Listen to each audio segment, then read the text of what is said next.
నూనె రాస్తున్నారా? అయితే ఈ వీడియో మీకోసమే. తలకు నూనె రాసుకోవాలి, అది ఆరోగ్యానికి మంచిదని ఇంట్లో పెద్దవాళ్ళు చెప్పటం వింటూ ఉంటాం. బాల్యంలో తలకు నూనె రాసుకొని తిరిగిన చాలామంది ఇప్పుడు ఆ అలవాటును పక్కన పెట్టేశారు. ఇప్పుడు నూనె రాసుకోకుండా తిరగడమే ఫ్యాషన్గా మారిపోయింది.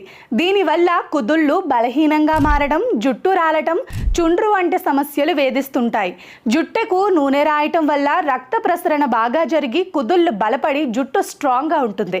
తల వెంట్రుకలు తెల్లగా మారటం, చుండ్రు వంటి సమస్యలకు చెక్ పెట్టేయచ్చు.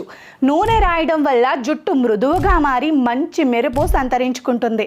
జుట్టు పొడిబారటం, వెంట్రుకలు రాలడం తగ్గుతుంది. రోజూ కాకున్నా వారానికి కనీసం 3 సార్లు జుట్టుకు నూనె రాయటం వల్ల జుట్టుకు బలం చేకూరుతుంది. కొబ్బరి, ఆలివ్, బాదం, ఉసిరి వంటి నూనెలు జుట్టు రాలటం, చుండ్రు చిట్లిపోవటం, నెరవడం వంటి సమస్యలను తగ్గిస్తాయి.